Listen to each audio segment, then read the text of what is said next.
uma punhalada. E é nesse momento que entra na história o meu enteado Flávio. Ver o que estavam fazendo no Ceará contra um candidato leal e contra uma mulher fiel, ambos da direita, foi ruim. Mas o que aconteceu quando voltei para Brasília foi muito pior.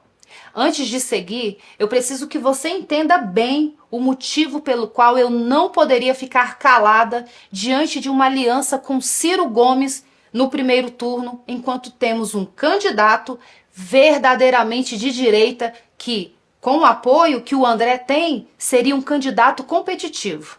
Não é questão de política, é questão de coerência.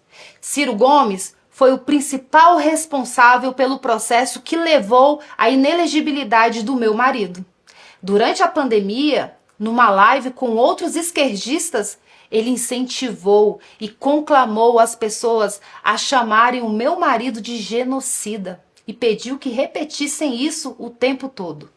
Ele chamou o meu marido de ladrão de galinhas, de corrupto, de burro, de jumento. Disse que Bolsonaro roubava gasolina. Disse que as esposas de Bolsonaro seriam todas ladras. Disse que os filhos do meu marido, os meus enteados, eram corruptos, que eram ladrões. E deu a eles um apelido: ovos de serpentes nazistoides. Essas foram as palavras de Ciro Gomes sobre os filhos do meu marido. Sempre foi um corrupto. Eu conheço o Bolsonaro. Bolsonaro roubava dinheiro da gasolina do gabinete dele. O que o Bolsonaro está com medo? Está com medo porque esses filhos dele são tudo bandido. O que está acontecendo é que os filhos do Bolsonaro são tudo bandido e o fogo está chegando perto. E agora, como se nada tivesse acontecido, os filhos defendem uma aliança com o candidato que deixou o pai deles, o meu marido, inelegível e humilhado. Tem mais. Durante a pandemia, ele insinuou que pastores e padres que prestassem assistência religiosa às pessoas deveriam ser presos. E quando vieram as arbitrariedades, as prisões, as condenações injustas do 8 de janeiro, incluindo a do meu marido, o Ciro Gomes se alegrou. É para se unir a esse homem que o PL do Ceará está abandonando um candidato legítimo da direita? É para se unir a esse homem que estão perseguindo e tentando retirar da disputa uma mulher nordestina, mãe de 4 filhos, que dedicou tudo ao movimento em defesa da vida? Já que a aliança com o Ciro é tão boa, por que o André não disponibiliza a vaga do seu próprio pai? Estranho, né? Por que só a mulher tem que ceder? Não dá para aceitar. E foi exatamente isso que me assustou quando cheguei a Brasília. Vi as postagens do Flávio contra mim nas redes sociais. Palavras duras, tom agressivo, defendendo André Fernandes. E, em consequência, apoiando a aliança com o homem que chamou a ele, a mãe e a seus irmãos de corruptos e de ovos de serpentes nazistoides. E não foi só ele. Os irmãos vieram juntos, de forma coordenada, com textos bem parecidos uns com os outros. Pareceu combinado, premeditado. Peguei o telefone, procurei mensagens do Flávio. Procurei uma ligação perdida. Procurei qualquer sinal de que ele tinha tentado falar comigo antes de falar para o Brasil. Não tinha nada. Eu fiquei triste, porque eu não imaginava que eles teriam essa reação.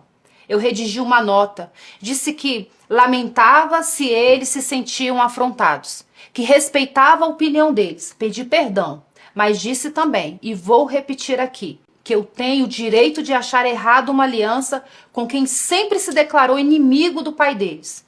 Tenho o direito de ser coerente com os valores que eu acredito. Eu não vou trocar valores por pragmatismo político oportunista. Também não estou impedindo ninguém de fazê-lo, mas acho errado fazê-lo no primeiro turno. Ciro não terá meu apoio nunca e, na minha opinião, não deveria ter de ninguém da direita que apoia Bolsonaro. Mas essa é apenas a minha opinião e eu tenho direito de tê-la. Voltando ao Flávio, telefonei para ele, tentei algumas vezes, mas ele não atendeu. Algumas horas depois da postagem, ele retornou a ligação. Mas, sinceramente, para falar o que ele me falou, seria melhor se ele não tivesse ligado. Ele foi muito ríspido, me desrespeitou e me maltratou ao telefone. E eu não tinha feito nada contra ele. Ele disse que seria melhor eu ficar fora das decisões do partido. Disse que eu havia chegado ontem e não entendia nada de política. Diante dessa humilhação, eu disse a ele que estava tudo bem. Entendi que ele não queria o meu apoio ou que este era insignificante. E então eu me recolhi. Fiquei na minha e assim permaneço. Eu sou presidente nacional do PL Mulher. Fui convidada pelo meu marido e pelo presidente Valdemar. Eu percorri o Brasil inteiro, instalei diretórios em todas as 27 unidades da federação, ajudei a eleger 1.005 mulheres em 2024, um aumento de 45,8% em relação a 2020.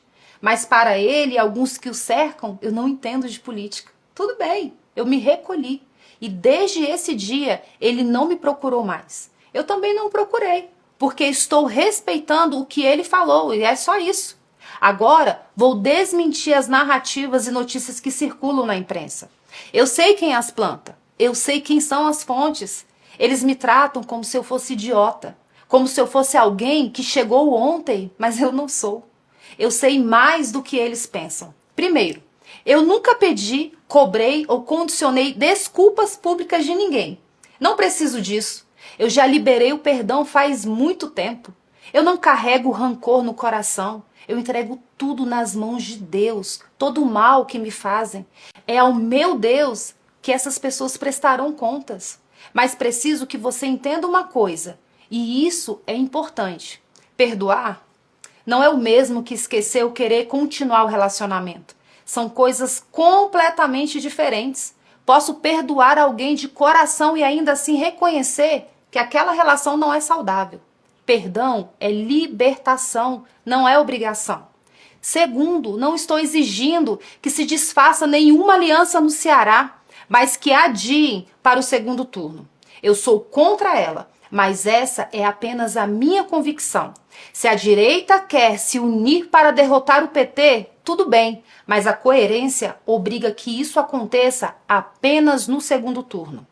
É preciso dar chance ao candidato que verdadeiramente se enquadra e defende os nossos valores. Já disse que considero um erro, uma traição aos valores das pessoas de bem. Mas os caciques do partido no Estado estão ignorando o perigo. Cada um responderá pelos seus atos. Ciro Gomes já provou inúmeras vezes não ser confiável. E ele não esconde isso. Semana passada, declarou na revista Veja que Bolsonaro e Lula são iguais.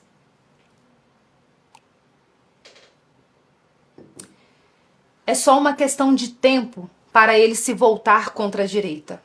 Todos foram avisados, em especial dentro do partido, e serão lembrados disso. Terceiro, o Flávio vai à minha casa toda semana, mais de uma vez. Se ele realmente quisesse falar comigo, já teria falado. Se considerasse necessário o meu apoio, já teria conversado. Estou na minha. Continuarei recolhida. Quarto, as tais fontes espalharam para a imprensa que eu teria ficado com raiva porque queria ter sido candidata. Primeiro que esses fofoqueiros vazadores não têm convívio comigo, não me conhecem direito e não sabem o que eu penso. Segundo, minha prioridade agora não são candidaturas. Minha prioridade agora é cuidar da minha família, do meu marido que está precisando de mim. Meu futuro político está nas mãos de Deus. Ele providenciará tudo. E quando for o momento de decidir o que quer que seja, sou eu mesma quem falarei. Não preciso de porta-voz. Entendam, tudo isso que falei nesse vídeo aconteceu antes da indicação feita pelo meu marido. Os fatos são anteriores e não tem nada a ver com escolhas e cargos. Tem a ver com respeito e consideração. Mesmo depois de todas essas coisas, eu abençoei a escolha do Jair e a pré-candidatura do Flávio, nas mesmas redes sociais nas quais ele e os irmãos me atacaram, e onde também foi publicada a entrevista dele me chamando de desrespeitosa e autoritária. Como eu disse, eu aprendi a conviver com isso. Perdoo os que me fazem o mal e permanecerei no meu lugar. Mas tem uma última coisa que preciso dizer, o que dói de um jeito diferente de tudo que falei até aqui. O grupo de maledicência coordenada a partir de quem está no exterior continua agindo e me atacando todos os dias. Alguns deles até continuam aparecendo em fotos com o Flávio. Eles fazem postagens e vídeos retirando do meu nome o sobrenome Bolsonaro, na tentativa de me atingir. Não me atingem. Eu sei quem eu e o meu marido somos. Mas será que eles pensam no que estão provocando na vida da minha filha? Ela é uma adolescente que acompanha tudo, que lê tudo e que sente tudo. Será que na irresponsabilidade deles, eles imaginam o que estão fazendo com ela? Claro que não. Eles não se importam. Para eles, tudo é política. E uma política que não existe em função do ser humano. Esse tipo de política não serve para nada além de egoísmo. É importante entender que eu não mando recados. Quando eu tenho algo a dizer, digo olhando no olho como estou fazendo agora. Eu não gosto de mentiras. Nunca gostei. O meu Deus é o caminho, a verdade e a vida. E quem vive por ele não se agrada com as mentiras. Falei quase tudo o que precisava ser dito. A verdade está aqui, para quem quiser ver. Aqui do meu lugar, eu sigo cuidando do meu marido, cuidando da minha filha e servindo ao meu país da forma como posso. Essa é a minha missão. E dessa, só Deus me tira. Por último, eu quero aproveitar a oportunidade para agradecer publicamente, de maneira muito especial, as minhas presidentes estaduais e municipais por todo o empenho e dedicação à nossa missão e pelo apoio que vocês têm dado à pré-candidatura do Flávio. Vocês são o verdadeiro alicerce da nossa nação. São a força delicada que transforma o mundo. Vocês definem hoje o futuro do nosso país. Continuem firmes nesse propósito. As dificuldades nos fortalecem e a esperança tudo vence. Eu amo a vida de cada uma de vocês, mulheres alicerçadas. Que Deus os abençoe, que Ele abençoe as famílias brasileiras e que Deus abençoe o nosso amado Brasil.